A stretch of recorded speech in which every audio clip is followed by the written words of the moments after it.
Morgen!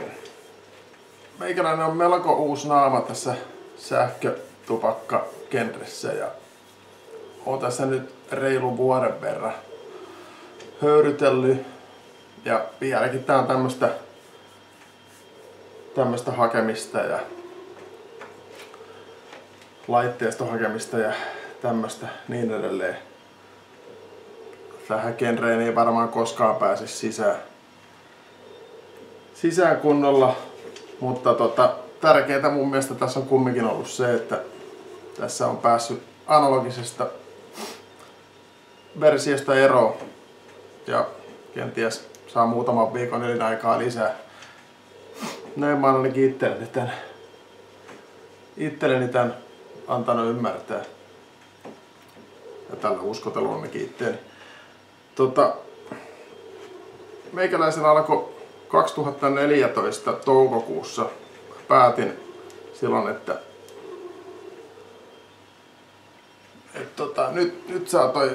nyt saa ton sätkien polttelu riittää. Että tässä ollaan haudassa ennen 50. Että nyt etsitään joku terveellisempi variaatio vaihtoehto tähän hommaan.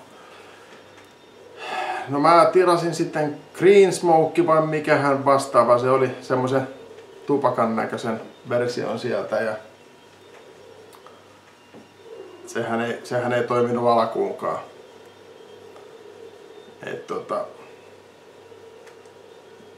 Eihän sitä tullut yhtään mitään. Se akkuhan kesti suurin piirtein puoli tuntia ja sitten se oli tyhjä ja ei siitä tullut yhtään mitään ja homma ei lähtenyt sillä vielä liikkeelle käyntiin ja sitten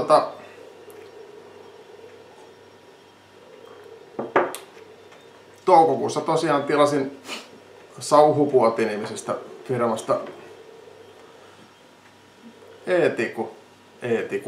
Ekotiku. Ja siinä oli silloin, oliko se CE4 vai CE5 päässä. Ja sillä mä lähdin kokeilemaan ja tällä tiellä ollaan vieläkin. Iso kiitos Ekote-akulle ja sitten myöhemmin tässä oli tää Aspiren, en edes tiedä mikä tää malli on, PDC tyyppinen pää ja tällä mentiin pari ensimmäistä kuukautta komeasti. Aika hauska vaan todeta näin yli vuosi myöhemmin, että millaisia vaatimattomia höyryjä näistä lähti. Tässä on koittanut imeä tätä nyt kokeilla.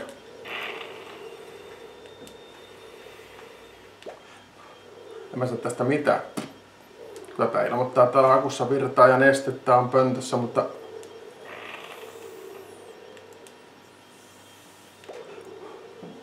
joo, tommonen virtaska siitä tuli. Mutta tuolla mentiin nyt pari ensimmäistä kuukautta ja sitten mä löysin Urdun videot ja Urdu-setä rupesi opastaa niin sanotusti videoittensa myötä ja kohta mä tilasinkin ensimmäisen sanotaan digitaalisen versio eli Vamo. Löytyy Vamo ja aerotankki vielä siinä päässä ja on ilmansäätömahdollisuutta ja kaikkea. Tällä mentiin ja ajattelin, että tässä on tällä mennään seuraavalle stepille ja sillähän myös mentiin. Tässä niinku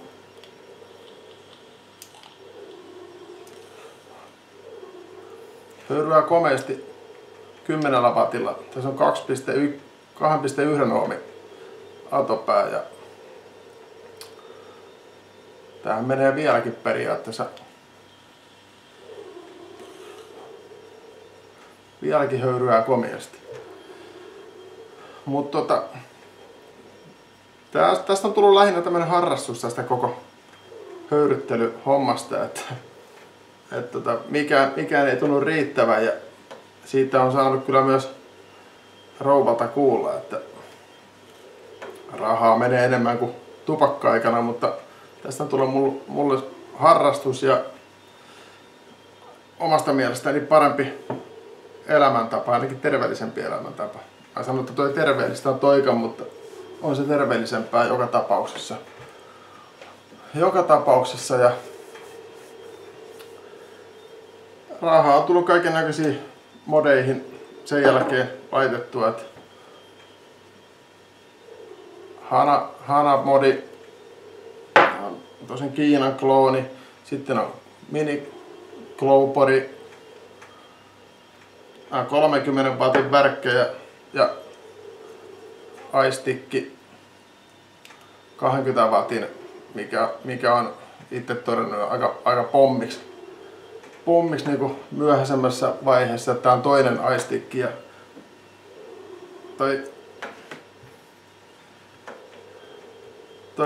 toi keskipinni tossa, niin toi ei ylety mun atopäihin mitään, vaikka mä ruuvaan miten päin hyvänsä sitä ja se ei ole hyvä ollut. Ja ensimmäisestä meni kierteet ja niin poispäin.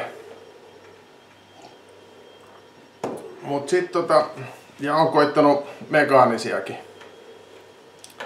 Tässä on tää oli niinku höyryttely alkuvaiheessa, ostin mekaanisen ja voi ristus, kun ei ollut vielä niinku asioista selvillä ja tiedä minkälainen akku oli alun perin tässäkin kiinni. Mä muistin, että se lämpeni niin jumalattomasti mun käteeni, että olisi tyyli hanskakädessä pitänyt imeä tyhmänä väärän kokoinen akku oli tietenkin sisällä täällä ja se lämpeni niin paljon, että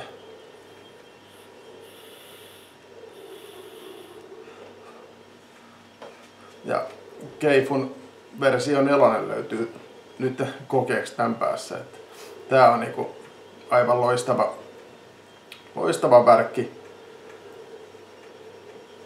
Loistava värkki kaikille, jotka haluaa poskesta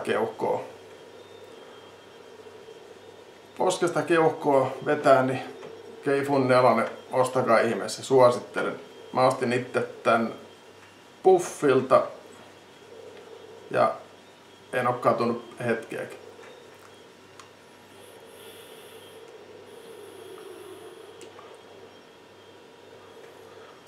Ja sit sit tää genre on menossa koko ajan siihen suuntaan, että isompia höyryjä, enemmän tehoja. Tämmöstä tää on niinku vuodessa tää on muuttunut tää meininki. Vuoden aikana jo aika radikaalisti, että nyt tehdään tommosia 200 wattin snowwolfeja ja sun muita. Ja virra kasvaa sun muuta. Niin mä en ole lähtenyt niihin ollenkaan vielä mukaan, mutta 65 wattinen Smokin X Pro M65 ja tässä on Kangerin subtankki päässä ja tällä ei sitten pysty poskesta keuhkoa vetää, vaan tää on suoraa keuhkoa tää tavara, mitä tällä ainakin näillä rööreillä. Et onhan tässä variaatioita.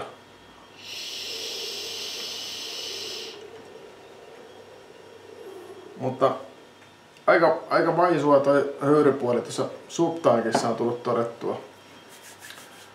todettua, että sitä on nyt sortunut vähän itsekin tohon. Alkuun se oli vaan se, että tärkeintä, että sai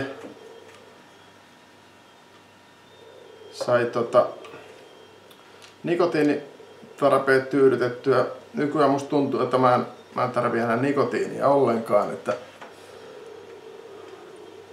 mä aloitin reilu vuosi sitten, niin mä edelleenkin suosittelen kaikille aloittelijoille, että aloitatte mahdollisimman vahvoilla nikotiinipitoisuuksilla, koska silloin ainakaan mä aloitin itse 26 milligrammasella nesteellä, niin mun ei todellakaan tehnyt mieli tupakkaa sen jälkeen, kun mä olin höyrytellyt sitä. Se oli niin jäätävää myrkkyä että sillä mä aloittelin ja silloin se oli tärkeintä, että mä saan nikotiiniriippuvuuteni häviää. Ja mä oon ehkä todennut tässä, että mä en välttämättä ole enää niinkään nikotiiniriippuvainen. Vaan lähinnä se on toi höyryttely on se juttu. Ja sitä mukaan nämä pilvet on vähän tässä kasvanut viime kuukausien varrella ja aikana. Tässä on sitten, mulla on lähinnä käytännössä kaikki on niinku tankkiversioita nää, että mä en ota drippereitä ole hirveästi niihin perehtynyt. Se on oma maailmansa, kai siihenkin tulee jossain vaiheessa perehdyttyä, mutta ainakin tällä hetkellä vähän mä noita drippereitä tullut ajettua. Tässä on nämä tankit, mitkä on voi ottaa aamulla töihin mukaan ja öyrytellä päivä, sillä ei tarvi lisäillä nesteitä sun muita. Ja sillä menee aamusta iltaan käytännössä. Tosin huomannut, että kun vatit on hiukan noussut ja höyrypilvet on ruvennut kasvaa, niin on huomannut, että nestettäkin sitten menee pikkasen paljon enemmän. Alkuun mulla meni varmaan 1,5 milliä päivässä, kun mä tuolla ekotikulla imeskelin. Ja nykyään sitä saattaa mennä varmaan joku 8-9 milliä. Että kyllä sitä vaan menee. Tässä on höyryttelyyn sitten höyryttelijöille sitten Lemo 2. Ja tällä lähtee sitten taas paremmat kössikät kuin tuolla subtankilla. Että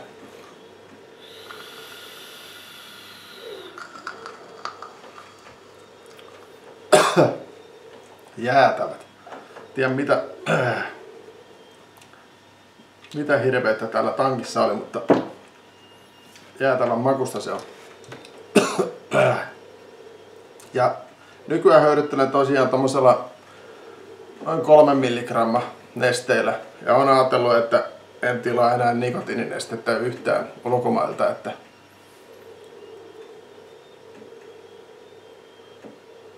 koitan 0 nikotiinilla seuraavan kerran. Ja kaikille aloittelijoille, jotka höyryttelee ja miettii mistä hommata laitteita, niin Finvape on semmonen paikka, että sieltä kannattaa tilata ehkä noin aloitussetit, koska siitä paikasta saat saman tien myös nikotiininesteet ja akut ja kaikki vastaavat yhdestä paikkaa kärkeen, että suosittelen Finvapea. Aloittelijoille, koska tosiaan sieltä saa kaikki tarvittava materiaalia, millä pääsee alkuun. Sitten on toki näitä itselle tärkeitä liikkeitä Suomen maassa, kun ei nikotiinia ei tule niin hirveästi enää loppupeleissä tilailtua ja on näitä diuneisten miehiä paremminkin nykypäivänä, niin Arizona-höyryt Riihimäellä on hyvä paikka. Sieltä mä tilaan kaikenlaista tavaraa, se on hyvä paikka. Siellä on aina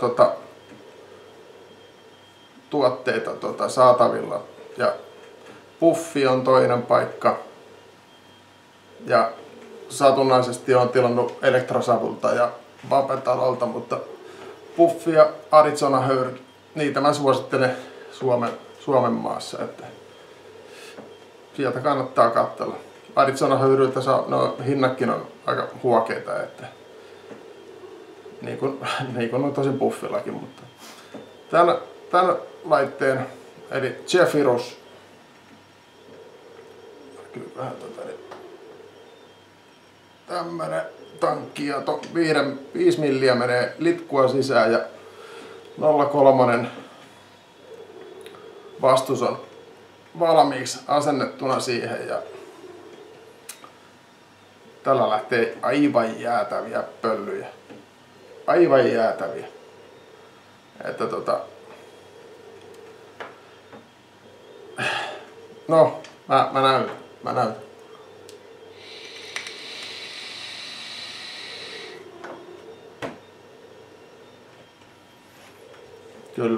Kyllä.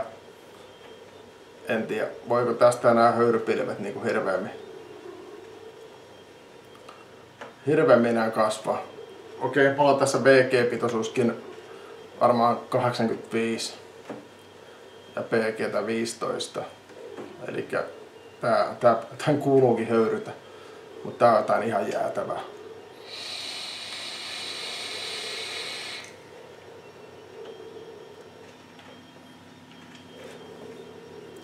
Joo, aivan jäätävää. Ei mitään, tämmönen läpiluotaava katsaus meikäläiseen höyryttelyhistoriaan ja Tampereen höyrymiittiin 25. heinäkuuta kello 14 Parvikkula. Siellä nähdään ja ei muuta kuin täyttä höyryä päälle.